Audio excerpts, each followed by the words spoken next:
All right, everyone, we are here with a very special guest. We have Monica Barbaro in studio. We are so excited to have you here. Woo! We love you. We are such big fans. And we watched One Night Only, and we loved it. It is so fun. Thank you so much. And I just, how excited are you for people to see this movie? Because it's a little different from the last few things that you've done. Yeah. It's a little more absurd. Yeah. I'm so excited for people to see it. I genuinely, this is one where like, yes, of course it's best for everyone if a movie does well in the box office, but like this is one where I really feel like a lot of people would just have such a fun time seeing it that I want people to have that experience. I know that may sound crazy, but that may sound like I think that makes fake, so but much sense. It's summer. We want fun movies. We love fun rom-coms. Like, I think that makes total sense to want people just to have a good time while watching a movie. Yeah, there's something like cathartic about the movie too. The way it talks about dating and like that kind of, again, absurdity. And then also just like, it's in this world where like the government feels out of control, but like everyone's just trying to find love and do their thing. Yeah. And like live their lives, you know? Like, yeah, because you kind of have to get like at first you're kind of like, wait, I'm sorry, the government, and when you and then you're like, oh my God, they all have like their bio scanned, and you're like, wow. But then there's also funny commentary because you're kind of like, oh, this is absurd, but like crazy shit happens in this in this world, and like, but these people just want to find love. Yeah. And when like Molly Ringwald and LeVar Burton have this banter, like they go back and forth about like why this happened. It's just like it just feels like so real. It feels like everyone's household in COVID, just like right, exactly. How did you join the film? Like when you received the premise, the script, how did you feel about it? I feel like absurd is the name of the game. I was pitched this and I was like, I just, it was that kind of like, what? That sounds crazy, but also made me laugh, and I just felt kind of immediately intrigued. And they were like, Will wants to meet with you before you read the script. So I was like for us, sometimes that's like a red flag, like as if the script is not going to be great. And then we had this meeting. He was like super funny, super great. We have friends in common, and he had a really interesting take on this movie where he was like, okay, I want you to watch Uncut Gems. I want you to watch Midnight Run and After Hours. Okay. And so I was like, that's not, you haven't mentioned a single rom-com. Right. But like tonally, it's such a specific take on this film. And then he sent the script and I was like laughing out loud reading the whole thing. And so, and everyone that I trust who also read it was like texting me live, like, I keep laughing. It's really great. So it just kind of felt like a no-brainer. Yeah. And it's a concept that's crazy, but it also makes you go like, what would I do? Or what does the rest of the world look like in that alternate universe? That's the best kind of conversations after you leave a movie. When you leave the movie theater and you're talking to whoever you went with, you're like, what would you do? Also, we love so many of Will's movies. I feel like you said, like watching just a fun movie is exactly what we get. Will Gluck, the director, writer. Yeah. So fun. I mean, we were just talking about Fired Up right before this. We were like, we can't believe he did that movie. One of our favorites. Not one that's talked about enough in our opinion. Exactly. You know? No, truly. No one has mentioned Fired Up. I need to like rewatch that. That is one it's worth a rewatch because it is also so absurd, but you laugh at every single part, and has done so many amazing rom-coms, Easy A, Friends with Benefits, like all these great movies. And you know when you have those movies with your friends that you quote really often that maybe some people don't, like that's Fired Up for us. For you? Yeah, Yes. I don't know what it is. It just like it? really hit. Bro, I'd be down though. No, don't say it. What does he say? Ted and Crocs. I mean, we can go back and forth. Yeah. I get knocked down. Yeah. The whole movie is absurd. Will is going to enjoy watching you guys do this so much. Be like, get her off the script. I've seen too much of Monica. I just want to watch them quote my movie. Carly Davidson. Yeah. It's just one of those back and forth. So you have to rewatch it. I really need to rewatch it. Because you're kind of like missing the inside joke here. No, it is. I'm missing everything. So good. But he also has some amazing pairings. You know, we watched Anyone But You was so great, and Glenn and Sydney Sweeney were so great in that movie, and you and Callum Turner are so good in this movie. What was your first interactions like with Callum? Had you met him before? No, we'd never met before. We met, our first day that we met was at the beginning of like a short rehearsal period with Will. And he's just a great, nice, easygoing guy who also takes the work really seriously. So it's like that great combination of having high standards, but also really wonderful to work with. Oh God, So smoothie. smoothie is fighting back. My body's like, you're eating? Thank you. Yeah. Yeah, he's great. He's and it was just like silly and fun and easy and Will, like famously with his rom-coms, he loves that bite banter kind of like ribbing comedy, and so that just felt very easy to do. I think my dog was there and he was really great with my dog, and I was like, oh, you're a good person, you know? Yeah. That's like a telltale sign. It just kind of is. I feel like your press that you have been doing together has been so fun. Was that kind of the vibe on set? Yeah, it was just I wouldn't say making the movie was easy, because making a movie is always challenging and hard, and it was like 20 degrees in the middle of the night pretending it's the dead heat of summer. Right. But it was easy in terms of the relationship with Callum and Will, and just like we were like a familial trio, and just sort of like giving each other shit all the time. And also we had a lot of safety, which I think you need comedically to be able to try things and fall on your face and then try again. And Will really fostered that kind of like freedom environment. What's that feeling like when you sort of take a risk, maybe you go off script and you want to try something funny, and then it works or it doesn't work? I feel like you must. Well, never mind. No, you're funny all the time, I'm sure. Yeah, I was just going to say, excuse me, I'm so sorry, Monica. You're like, what's it like to fail at being funny? I don't relate. I'm so sorry. I've never had that happen before. Never had that happen. So can you tell us more about it? Meanwhile, she made us do a whole bit for the podcast yesterday and then she said we weren't being funny enough, and cut the whole thing. What did that feel like? For them, not good. For us, it was me, not good. I was doing great. Just kidding. You just got the Will and us dynamic of scrap that, it's not funny. Cut. Yeah, but that's the doing it. Like, I think the worst is trying to do something maybe 5 times and then him coming forward and being like, yeah, that's not working. You're like, we got that. Yeah. Clear. picked up on from that. your reaction. Yeah. What's a good and the lack of crew smiling? Everyone Right. just- Yeah. I feel like there's been more discussion lately about the way directors or the crew react to actors on set. What's a good reaction from Will? From Will, he gets this like cheeky smile. His shoulders are like up, and he'll like walk in like this and be like, "That's really funny. That's really funny." He's like he's like very cool, but he's also kind of an absolute nerd. Yeah. I don't know how to explain it. He's like young and with it, but then also there's like something. I'm so sorry, Will. There's something like deeply kind of dweeby about him in a really adorable, wonderful way. Yes. Kind of like the Owen character in this movie, where you're like, I think I love him even more when he's embarrassing himself in some capacity. in a more endearing way. Yeah. You're sort of like, oh, you're kind of a nerd. Yeah. And is it fun? Like, I feel like comedians talk about this all the time when they're in a room and they want a laugh, but maybe the audience can't laugh for some reason. So they're like, I don't know if this is funny or not. I really think of, because I always think of I feel people. like that's what people tell themselves. Yes. To be like, they Or like- couldn't laugh. Like famously, the SNL auditions is like, no, they're all in the room. No one laughs. Yes, I've heard So it's that. like, you don't know, like you could have bombed or been really good, but no one really has a reaction. With a massive crew around you and you're telling jokes, they can't audibly be laughing. Yes, they can't make noise.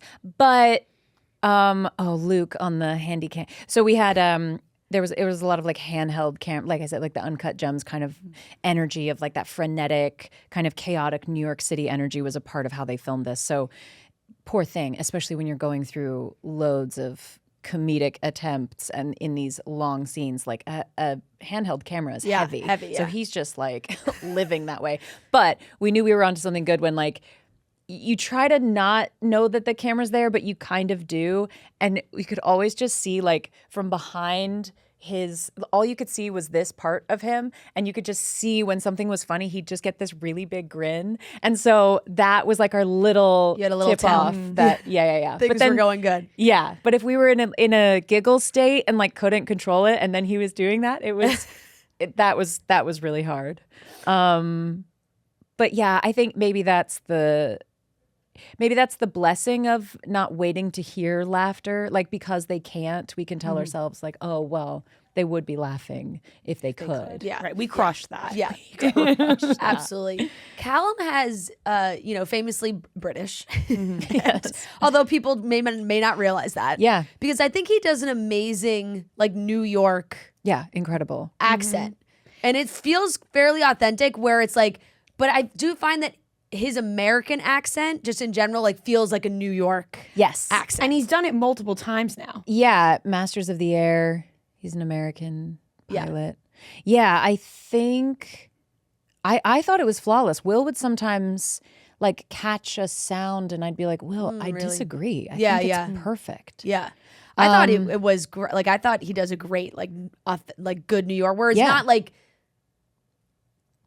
a character of a New York accent. Like, Yeah, it's like it's not, not like, like- oh, I'm he's from the not like, Bronx. I'm Like, from- yeah. Like, it was good. It was good. I think if anything, that was maybe more of the thing. Like Will would be like, that sounded like really New York. right. Like, you're gonna tone it down just a little bit. Yeah, we don't sound like that. Yeah. I know you own a pizza shop, but just bring it down a little bit. And I guess also, we're talking about the movie like everybody knows what we're talking about. The premise of this movie is that there's only one night a year that premarital sex is allowed. Yes. There's a ban on premarital sex, government mandated, and there is one night. So it's a hilarious watch because when you see that clock hit, chaos in the streets. Yes. What were those moments like filming in the streets of New York? Because everything is in New York City. That was a test of my own ability to try and not laugh at very hilarious things that were happening all around me. It's hard to shoot in New York City because there's a lot of paparazzi, but also just like people walking by and staring. And also we were shooting for summer, but it was the fall and winter. So you couldn't just blend the background into the shot. Like we had to wait and clear all of the people on the street a lot. And I have ADHD. So like anytime someone like stops and is like, is that Callum Turner? I'm like, I'm sorry, I can't. I don't know how to stay in the scene. Which he was much better at. But yeah, I mean, we had incredible background. Actually, most of them are actual couples. There was this one duo where I was like, you're a couple, right? And they're like, we're just friends. I was like, Okay. Well, maybe not after today. Yeah. 8 hours later, are you guys still just friends? Yeah. You guys have had to make out a lot in the back of this scene. Is it doing anything for you? Yeah. And that was the thing too. Like you'd start the day and people were like, let's do it. And then like the 8th hour, they were like, I was like, you guys don't need to kiss for like 2 weeks. Here we go again. Yeah. What was it like? You mentioned paparazzi. Maybe you go online, you see a shot from what you're filming. Yeah. What's that reaction like? Are you upset about it? Or you're like, this is just the name of the game now? For this movie, it didn't bother me nearly as much as like for a complete unknown. It was sort of like I had to just like shut down, like not look at any internet, anything, because I know the number one comment is going to be how wrong we are for the part or how like inaccurate it is or so. And I was like so terrified, so concerned with like getting everything right in that film. And it's really distracting because it doesn't feel like 1960s New York. Yeah, it's shot near me in Jersey. Oh yeah, I was actually stalking you guys. Do you live in No. Jersey? Yeah. You're like, I that live was in. me. Yeah, that was me. No, I live in Jersey City, and that's yeah. where a lot of the filming took place. Yes, because it looks I more like minded older my New York. business. I didn't. I wasn't. done. You know what I mean? Like I was like, let them shoot. Just want to clarify. I just want to clarify. I was telling everyone on the street to let you guys be. Yeah. I would love for like footage to leak of you just like And it's me. She's not right for this. Nominated for an Academy Award? Really? Oh my gosh. I disagree. But you're right. Like it's having to play a real person, and then having the feedback from that. Yeah. Paparazzi pictures from this is like, they don't know who I am. They don't know my character. They don't know really the details. And the main thing with this, I mean, again, it was just sort of the distracting element. But I found that in this kind of a situation, if you do talk to them directly rather than like have someone like throw them off your set and like not treat them like a human being, it helps because like actually a lot of them they understand, the ones who like come to sets, they seem to understand eye line. So like if I was like, I have to look in that direction and act like something else is happening in front of me, can you please get out of the eye line? They would understand that. Or like if our AD went to them and we're like, hey, can you guys just move over here? Like often they were willing, not always. But more often than not, the ones who were like really dedicated and are always on sets seem to kind of, I don't know, understand that, which is weird because then you're like, I don't know. It feels like there's like a machine around it that I just never knew about before. It's like, well, now you've made your job about, this is your whole job, like to do showing up at sets, kind of. Kind of. Well, and then you're like, oh, I really don't want this element to leak, or like, you know, you don't want the end of the movie to be out in the press before it gets to happen in the. But luckily, the fun thing about this is that Allie fantasizes a lot. So like whatever has been seen on the internet as you're watching the movie, that may or may not be really what happens in the story. I do. Exactly. That is a smart way to do it too, because I actually do really remember seeing all the paparazzi shots of Pete Davidson and Bobby. Who was it? Bobby Cannavale. Or like I remember seeing those shots of them filming, and everyone was like, "Oh, they're in this movie." It's the whole thing, and then watching it, I'm like, there they are. Yeah. That's their moment. Right. Yeah. And because it's really just like a kind of a quick cameo type thing. Yeah. So you don't know until you watch the movie. Like you're looking at all these pictures, you don't really know what's going on. Right. And as consumers, like we don't want to be spoiled either. So it is a weird line of being excited. People love you guys, seeing you guys film a movie together, but then being like, wait, we don't want it to be spoiled. Yeah. We want to be surprised as well. Yeah. Which I still felt we got with them. Like it was You didn't feel spoiled? Yeah, no. Amazing. No.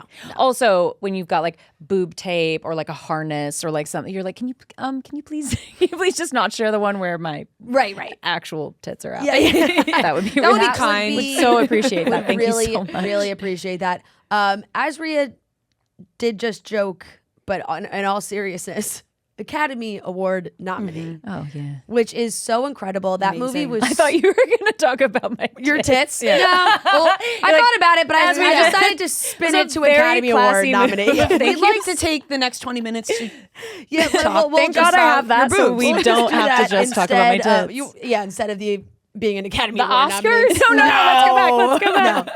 But let's elevate it.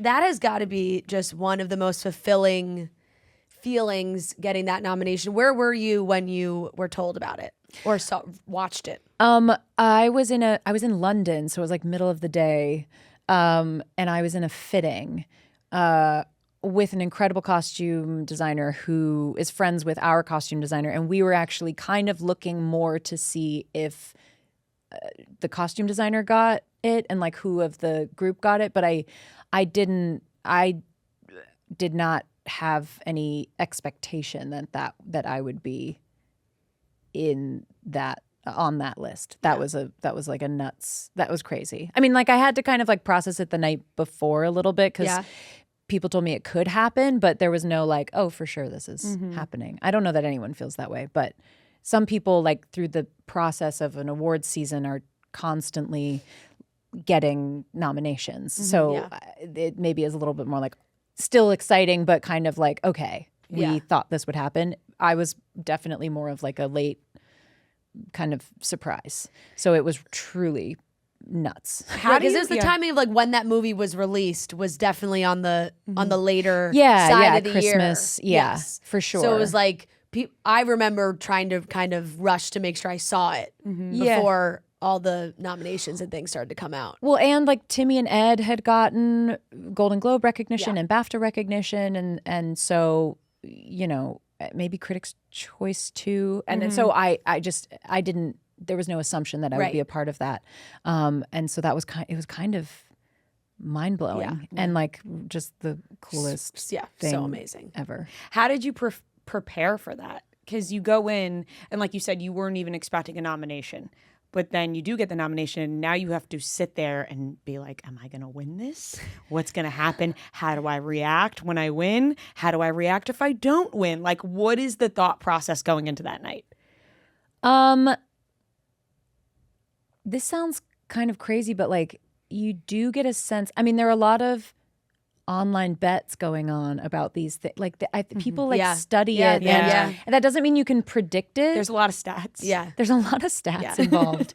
And the stats about me said she's not going to win it. So I actually felt so certain that I wasn't going to get it. But I also felt like, you know, maybe this is the only time in my entire life that this will have ever happened. And everything I've done up until this point has gotten me here. And, you know, like you don't want to do a disservice to it just because, like, you want to just embrace it and be present and really enjoy it. I had my dad with me because he's just like the least starstruck person in the world. And so it was really just like a very calming energy. Like he's just there to, I mean, and yet when we walked into the theater right before it started, he kind of like, I could hear he like kind of held his breath and was like, whoa, because it's just this huge, I mean, it's larger than life. And I was like, oh yeah, because I'd been 2 years prior, and because I'd just been in this sort of publicity hole, I forgot to like take that moment and look, and he was really receiving it. And I was like, oh yeah, I'm so glad you're here. Someone who is not used to this or not jaded by it or overly experienced. It was just like really, when he's impressed, it's like genuine, impressed. And really grounding, because it can really take you to that moment, which is hard to do, especially I feel like with the recent years that you had, because starting with Top Gun, I feel like, you know, when people talk about your career, they go back to Top Gun and they're like, this breakthrough moment. Yeah. And then from there, did it kind of feel just like, oh my gosh, I'm so booked and busy. Now my whole world is changing. Yes and no. I mean, we also filmed Top Gun in 2018, 2019. So we sat on it for a really long time. And that felt like the slowest, longest period of time in my whole life. And then, I mean, I don't know. It's funny. It's like I guess it's all perspective, because I think to some other people, it feels like it's rapid fire, like building so quickly. And to me, maybe because I've been doing this for so long, it feels less like that. And yet I haven't been home for more than like 5 days, I feel like, in 3 years. Right. So I don't know. I don't know that I like have perspective. Right. Well, you have been working in this industry for so long as well, like you said. How did you initially get into it? Like, is acting something you did when you were younger? Is it something you always had love for? Like, what is more of your earlier story? I was in ballet. I was put in ballet like very, very young. And but then when I was 12, in my school, like everyone was required. It was like required Shakespeare, and we did A Midsummer Night's Dream, and I just felt it was that thing where I was like, oh, this is like what I love this so much. This is the hardest I've ever worked on anything, and I like memorized everyone's lines, and it was like time didn't cease to exist when I had that play open and was just like reading through it, and I still didn't do it for a really long time because I was kind of afraid of quitting ballet, and also like embracing what I felt like would seem kind of like a pipe dream, or like, I don't know. I think I felt like it was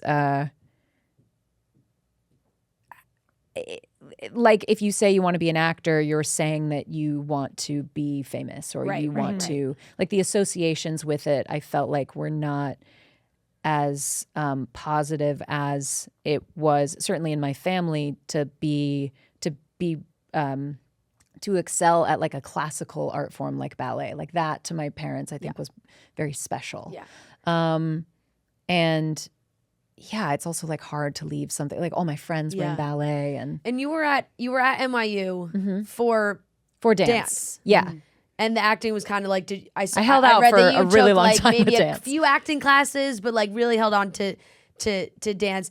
I mean, ballet has got to be one of the strictest disciplines to participate in. What was that like for you growing up? Because I know it can be very tough on a lot of young girls being in ballet. Oh, completely. Yeah. It took me years to get, whiplash. Yes. Yeah. It took me years to get the artistic director of my ballet school to get her voice out of my head. And it was one that, for me, in my experience, was semi-similar to that dynamic. Yep. Maybe Real not J.K. Simmons. quite, but little bit. I was like, oh, yep. And Miles's character also wants more of it and becomes it is a little bit chicken or the egg. I know I was other friends of mine quit well before it got to that stage. So the friends of mine I have who stayed in it with me, we sometimes are like, but also was I kind of built for it? Did I like that kind of feedback? So yeah. That is an interesting conversation to have though, right? Because although very hard, you're like, is there a part of me that was thriving off that? Yeah, because I'm like, other kids quit. I remember there was a girl, we were about to have one new teacher who was super strict, and I remember she was like, I'm so scared of that teacher, I'm quitting. And I was like, that's wild. But also makes a lot of sense and good for her. And my friends and I were like, nope. Gonna stay in it. Yeah. It's like proving something to yourself and to other people weirdly. Yeah. I think that maybe is a part of also why it felt hard to walk away from, why I didn't just pivot into there were great drama programs in my hometown and at my high school. And my school had a public school in California. It had this amazing film program, which I also wanted to be a part of. But I stayed in ballet. Yeah. Is dance is that what made you want to leave California and come to New York for college? I actually kind of thought, I was like, well, once I'm at NYU, maybe I can start auditioning right. while I'm in class for 12 hours a day with the dance conservatory. It was just nuts. I don't know. Somehow in my fantasy, I was like, I'll become an actor once I get there. Right. That's just step one. Yeah. It's just get to New York. And we'll figure it out from there. It's like an old timey musical. I'm like, once I'm in New York, I can do it. Maybe not exactly in that way, but you did do it. Yes. You know? Yes. I then had to after college, had no money, had to leave New York and move back home. But it was San Francisco, which was a smaller market, to kind of start out in the commercial thing. So it was kind of the opposite. I was like, oh, New York's big. Get out of here. And then, Do you remember those early auditions? Yeah. Some of them were so rough. I think the worst one I ever had was one where it was the group all comes in. There's a group of people watching.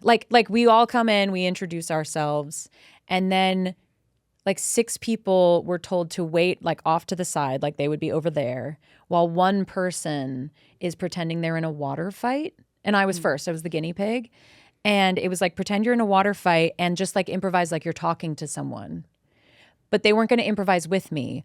I just had to respond to nobody in a corner while 6 people stood there and watched me. And I remember that being can I keep doing this? I do have just enough shame to feel like this is so embarrassing. Did you have to pretend the water was being thrown on you? Yeah. It was stop it. Literally, that's what I did. And then I also found out, and then they let me go after. Yeah. So the last person got to do that with no one in the room. I had to do it with everyone in the room. That's bullshit. Yeah. And it was kind of that thing where it was okay, let's try something else. They weren't organized, so they were just trying things, and I was like, okay, just try something else now. Sure. On me? Okay, cool, great. Sure, That's amazing. And okay, so really you are a triple threat because the dancing, because I can the pretend acting, to be in a water fight. Yes, quadruple quadruple. Actually, I didn't get the job. Water fight down, and you have an amazing voice. You're Thank you. an amazing singer. I loved seeing that be a part of One Night Only because we saw obviously in a Complete Unknown very different kind of singing for Yes. One Night Only, and I was like really laughing because these are some funny jingles that you're doing. But did you want to sing again in this movie, or was it something that maybe you were worried about because now people, well, she's a singer. I mean, I thought I would be more prepared for it this time around, and I found out that I am just as terrified as I always was. It was less pressure because I didn't have to emulate someone who is so beloved, and also I kind of tailored the character to be anxious about it in a way that I could just be my anxious self about it and then some, and like have that be a part of the character more so. So that was nice to get to like kind of be honest about it and to have slightly less pressure. But at the same time, I'm just like, I mean, ballet. I can be like really hard on myself and want it to sound really, really good and do my absolute best. And if it's not sounding like the best thing I've ever heard, I'll just keep like going back over it. But I got to work with the same vocal coach I did on A Complete Unknown, so he knew the game right away. He was like, "We're back," and we actually like that was another thing. We would rehearse the song and we would just like bust up laugh, particularly the psoriasis song. Yes, we would just laugh so hard it was like hard to get through it, which that felt cathartic too, to kind of put music in that space and just have it be a little bit more free. And just silly. Yeah, and it was so funny because we all see the commercials all the it's time. so relatable So it was now. funny to think like, I was like, wow, who does sing those songs? You know, like, which makes you laugh. Just like a working Yeah, singer. yeah. You know? And when it kind of, when the movie introduces your character, I was like, oh, that's so nice. Like she's a singer in New York, and then psoriasis comes out. And I was like, oh, this is different. She's not like recording her new album. It is something we joke about on our podcast too, are these jingles. So it did feel very relatable. Please, Apparently they there's don't- so many funny ones. They don't have them in Australia or England. They're like illegal there. I could see that. I mean, Because they are catchy. Yeah, but It's so catchy, it's dangerous. Yeah, but it is really just a complete ripoff of an original song. Yeah, that is someone true. else's song. Well, and maybe it's like the promotion of pharmaceutical. I don't. Yeah, I right, have no like, idea. Really ropes you in. But I was Music like- just gets you going. Yeah, I was like, are they gonna get it in those? Will they be like, what? No. But I think they will. Yeah. Because you talked about how, you're a perfectionist when it comes to these things and how singing in a movie can make you anxious. Is it something you want to keep doing? Is, doing films where you are singing, or is it something you kind of just like, if it feels right? I think if it feels right, I'm not seeking that out. And I wasn't for this, but I was like, okay. I actually think, it's nice to take some time off of it. But yeah, if another one came up that I felt really excited about and had to do that, I'd be like, okay. Yeah. It makes so much sense in this movie, and I think Will has done like there's so many iconic musical moments in his movies that it makes sense. Yeah. You're like, well, this fits this movie, and working with him to do it this way, because there are so many you think about that big Friends with Benefits scene, like there's just so many big musical moments, And like Pocket Full of Sunshine. I was just going to and- say yeah. that. yeah, like there's really so many things that it make, and now when you hear the song, it makes you think of the movie. Exactly. Yeah. And they're catchy for a reason. And also I got to work with SD Heim, and she did, because she's like our composer on it. And not only am I just obsessed with her now, but she was just so great with understanding the comedy and also like getting my confidence up and like just playing. So our recording sessions were some of the most fun that I had. Even like Andrew Burnap, who like plays the song on the piano with me, we were with Will like trying to find the best possible song for that. And then once we found it, we're like, okay, how do we harmonize it? How do we do it? And we had a little rehearsal moment in the recording studio set, because there was a piano there where we were just trying stuff. And I was like, this is like, I think this is literal heaven. This is so fun to get to just play with SD, try things, and like design a song. I was like, I would love to work on music in some capacity if it can be the way SD does it, where it's just like fun and trying things and energy and,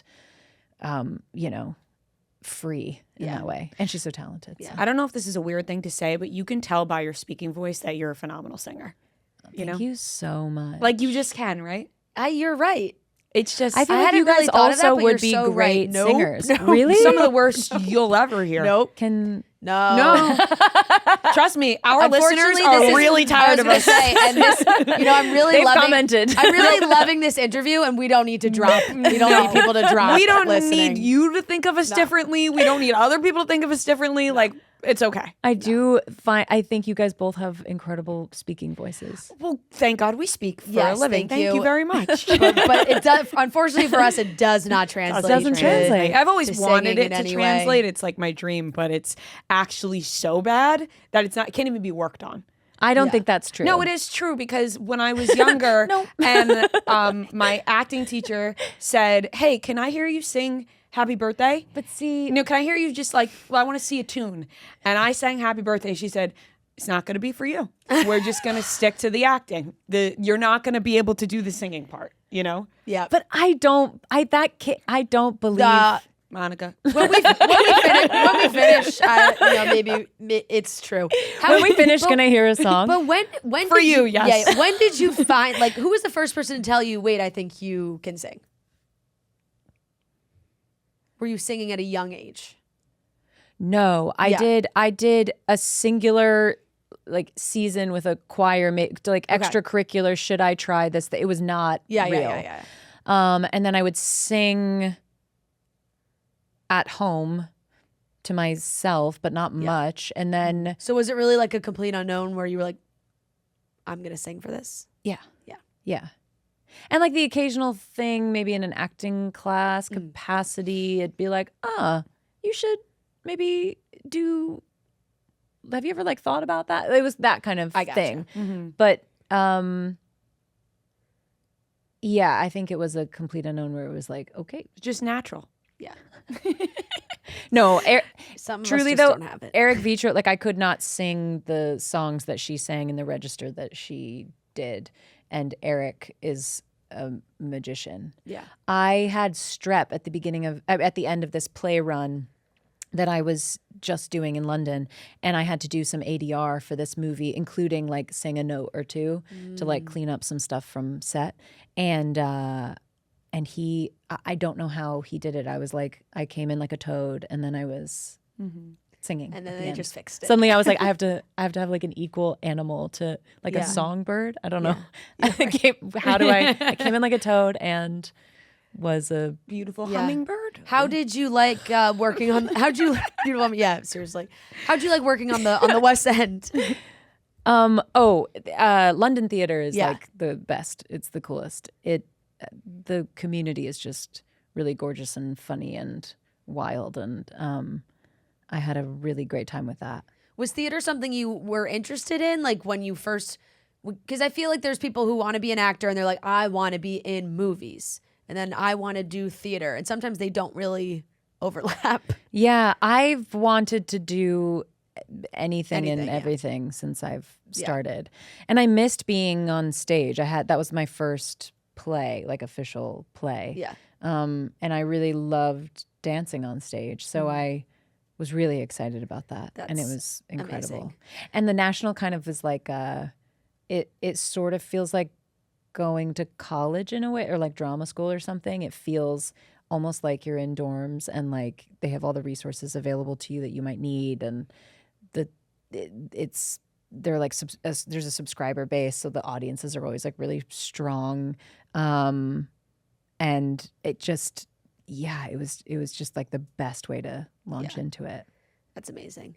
We have to wrap up. We could probably talk for another hour. I'm having so much fun. But my last question for you is you got to pick somebody you've had some amazing co-stars. If you were to be on you had to be on a stranded, deserted island with one co-star. I'll give you three to pick from: Glenn Powell, Timothée Chalamet, Callum Turner. Who would you like to be stranded on a desert island with? They're all great picks. It's also a fuck, marry, kill. No, I know. Yeah. We won't do that. We won't do that, but it's we could talk about that on a different show. Ooh. Which also should be a fuck, marry, kill. It should be a fuck, marry, be my friend. Right. Friend zone. You know what I Yeah, mean? from Yeah, very yeah, friend yeah. zone. Because like sometimes you're just like, I don't want to kill anybody. Totally. Right. Stranded Island. Who's getting you off the island? Glenn can fly a plane. The trouble it That is so true. He Just can. Is there logistics a wise, plane there. he could maybe I don't- build one. And Glenn's like, But no, he's he like can sort of actually. like a friend of ours now, so it feels like kind of Yeah. rude That's to what not. I'm going through. Like I'm you know? not sure, but because he and I are like friends. Yeah. Yeah.